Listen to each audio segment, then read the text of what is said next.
Day 209, July 28th. Let everything be done in love. 1 Corinthians 16 verse 14. Let all your things be done with love. 1 Corinthians 16 verse 14. After a wonderful study of love through Paul's first letter to Corinth, we have arrived at the final verse upon which we shall meditate, and, seeing that this is a concluding and summarizing statement, it will be beneficial for us to have the whole letter in our minds as we think upon it.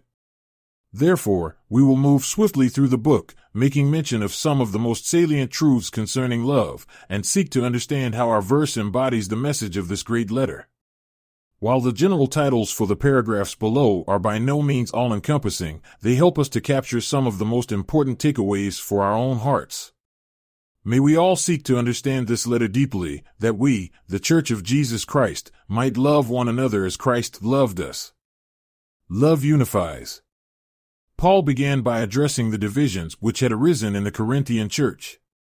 He traced the problem back to carnality, 1 Corinthians 3 verse 3, for some of the Corinthians were prideful in human wisdom with little understanding of love, 1 Corinthians 3 verse 18, and many of the others were prideful for one teacher against another, exalting them above ministers and stewards and treating them as masters and lords, 1 Corinthians 3:21, 4:1. Paul urged the Corinthians to be perfectly joined together in the same mind and in the same judgment. 1 Corinthians 1 verse 10, Paul was not saying that the Corinthians had to agree on every small issue in their convictions, but that they should all have the mind and judgments of love for one another, that they should be most concerned with the growth and welfare of their fellow believers. Love gives place to the judgment of God. Then, in the 4th chapter, Paul dealt with the unwarranted judgment that was taking place in the Corinthian church. As a result of their pride, some of the members were puffed up in their own fleshly minds, acting as judges over their teachers. Paul addressed this by reminding them that God would judge the church, and at that time, all of the secret counsels of the hearts would be made manifest. He urged them to judge nothing before the time, until the Lord come. 1 Corinthians 4 verse 5, in other words, don't try to judge the secret thoughts and motives of another Christian's heart when you have no way of knowing them. Love follows after love. Later in chapter 4, Paul urged the Corinthians to follow his example, 1 Corinthians 4 verses 15 to 16. There were many who made themselves instructors and teachers, but Paul reminded them that not many were spiritual fathers. In other words, many of those who exalted themselves as teachers had not labored in love to bring them to Christ as Paul had. Their words may have been eloquent in a show of worldly wisdom, but they had not laid down the example of sacrificial love that Paul had. Thus, Paul taught the Corinthians not to follow after vain talkers, but after those who were examples to them in love. Love is pure. Having dealt with the divisions in the church, Paul then proceeded to address the matter of unrepentant sin in the congregation. A man was committing the unthinkable sin of having his father's wife, and, instead of dealing with the matter, the Corinthians were puffed up with pride, not mourning for the man or desiring for him to be removed from the fellowship. Paul urged them to purge out the leaven of wickedness, not only for their sake, but also for the sake of the one who was sinning. Furthermore, he gave them a command not to have fellowship with professing Christians who willfully lived in sin, 1 Corinthians 5 verse 11. Then, Paul warned those who were deceived, supposing that they could practice sin and still inherit eternal life, 1 Corinthians 6 verses 9 to 10. He commanded them to flee fornication, 1 Corinthians 6 verse 18, and instead to glorify God in their bodies and spirits. 1 Corinthians 6 verses 19 to 20. Love is content and focused upon God. In the 7th chapter, Paul turned his attention to matters of marriage. He taught them that it was good to be married, especially if remaining single would cause one to burn with desire, but also that remaining single gave one advantage in serving God with single-heartedness. 1 Corinthians 7:2, 8-9, 32-33. He taught married couples to treat one another with due benevolence, and not to defraud one another by withholding themselves from one another, 1 Corinthians 7 verses 3-5. Then, Paul gave a prohibition against divorce, and even for those with an unbelieving spouse, Paul instructed them to remain married so long as their spouse was willing, 1 Corinthians 7 verses 10-16. Paul concludes the chapter by laying down general principles for contentment and a fixed heart on Christ. Specifically, he commanded all Christians to remain in the state they were in when God called them to salvation, not to depart from their masters or their wives. Those who were married should not seek to be single, and those who were single should not seek to be married, for such desires would only distract their attention from pursuing holiness and righteousness. 1 Corinthians 7 verses 17 to 33. Throughout the 7th chapter, Paul taught the Corinthians that they must honor the institution of marriage, showing love and long-suffering within it. He taught them that they should not be overly concerned with their state in marriage or in life, but should be content where they were called and focus their attention on glorifying the Lord. Love is selfless and sacrificial.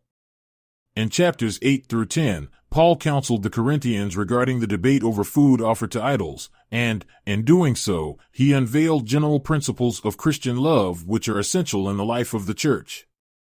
As we have repeatedly discussed, Paul taught the Corinthians that the strong, those who had liberty of conscience to eat food offered to idols, should lay down their liberty for the sake of the weak, those who would become offended and stumble. He showed them that those who walk in love have more concern for the convictions of others than for their own convictions, rights, and liberties. Thus, he commanded them, saying, "Take heed lest by any means this liberty of yours become a stumbling block to them that are weak." 1 Corinthians 8 verse 9. In the 9th chapter, Paul explained his mindset of being a servant to all men, of having a willingness to lay down anything for the sake of others. Essentially, he revealed to them that those who preached Christ and his love without walking in that love, without laying down their own lives for others, were in danger of being cast away for their lovelessness despite all of their words. 1 Corinthians 9 verses 19 to 27. In the 10th chapter, Paul put his finger on the root cause of the Corinthians' unwillingness to lay down their own liberties. He traced it back to the lusts of the flesh, 1 Corinthians 10 verse 6, and implied that those who placed their own desires above the love of others were committing the sin of idolatry, 1 Corinthians 10 verses 14 to 15. He closes the 10th chapter by bringing his argument full circle back to the issue of food offered to idols, and, as a correction to those who would put their own liberties before love and idolatry, he wrote, "Let no man seek his own, but every man another's wealth." 1 Corinthians 10 verse 24, rather than acting in their own selfish interests, he commanded them to do all that they did for the glory of God, 1 Corinthians 10 verse 31. Love is in subjection to authority. In the 11th chapter, Paul dealt with authority, saying, "The head of every man is Christ, and the head of the woman is the man, and the head of Christ is God." 1 Corinthians 11 verse 3, in all facets of church life, the Corinthians were to be content in their God-given roles, and to conduct themselves and dress themselves in a fashion which suited their role. Then, he turned his attention to the abuses in the Corinthian church regarding the ordinance of communion. Many had been taking communion in an unworthy manner, for they were identifying with Christ in the ordinance, but not in sincerity of heart and conduct of life. Paul revealed that many of them had become sick, and some had even died, as a result of their lack of reverence and fear. To correct this abuse, he commanded them to examine themselves, that they might not bring damnation upon themselves by taking communion in an unworthy manner. 1 Corinthians 11 verses 28 to 29. Love desires the edification of others.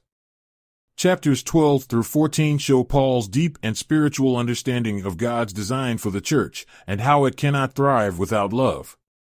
Paul likened the church to a body in which every Christian was a different member. While all of them had diversities of gifts, the same Spirit worked in all of them for the benefit of all. 1 Corinthians 12 verses 4 to 14. Paul corrected their prideful attitude of independence by showing them that they were all mutually dependent, and that every member was vital to all. 1 Corinthians 12 verses 16 to 24. The Corinthians were foolishly comparing one another according to the gifts they had, supposing that the gifts which seemed to be more miraculous were a sign of spiritual greatness. But Paul exposed both their pride and misdirection. In seeking spiritual greatness, they had left off seeking to love one another, and, by failing to love one another, they were missing the entire purpose of the gifts, to edify one another in love. Furthermore, by pursuing spiritual greatness and power instead of love, they had lost the real power in the gifts, which is love. In the 13th chapter, Paul taught the Corinthians to pursue love, and he laid down that most glorious description of it. He did not deter them from seeking spiritual gifts, but rather, he directed their priority to the love which was the power of those gifts. Thus, he began the 14th chapter with the words, "Follow after love, and desire spiritual gifts, but rather that ye may prophesy." 1 Corinthians 14 verse 1, in this chapter, Paul explained how the purpose of the gifts was to edify. Therefore, the gifts must be used in a way that was orderly and most conducive to the spiritual growth of all. Love is discerning. In the 15th chapter, Paul addressed a certain heresy that was being propagated in the Corinthian church. Apparently, some of the believers had begun teaching that there was no resurrection. Paul corrected this by showing that the resurrection was an essential doctrine in the Christian faith, not a matter in which there could be disagreement as with food offered to idols. After laying down an extensive refutation to the heresy, Paul then reminded the Corinthians that not all professing Christians were truly saved, and that they must not be accepting of strange doctrines and heresies. Rather, he instructed them to be on guard, and to understand that not all teachers of the Word had the true knowledge of God. 1 Corinthians 15 verses 33 to 34. Paul then closed the chapter by urging them to always be abounding in the work of the Lord, knowing that, because there was a resurrection, their labor was not in vain. 1 Corinthians 15 verse 58. Love must fill all. Finally, in the 16th chapter, Paul gives commands regarding the taking up of offerings in the church, the giving of a gift to the church in Jerusalem, and his travel plans and desires in ministry. As a final closing admonition, he writes, "Watch ye, stand fast in the faith, quit you like men, be strong. Let all your things be done with love." 1 Corinthians 16 verses 13 to 14. In this concise statement, Paul is pointing back to all that he has taught the Corinthians in this letter, that their problems were symptoms of a lack of love. Only by denying themselves, laying themselves down on the altar for one another, would they experience the true power of God among them. Only by desiring holiness and sound doctrine would they be safe from the wiles of the devil and the corruption of sin. Only by functioning as a body in love would they be a true expression of love to the world. If all things were to glorify God, then all things had to be done with love. Without love, they would only be vain noisemakers and unprofitable servants, but with love, the kingdom of heaven would be manifested on earth, and the blessings of God would come upon them like never before.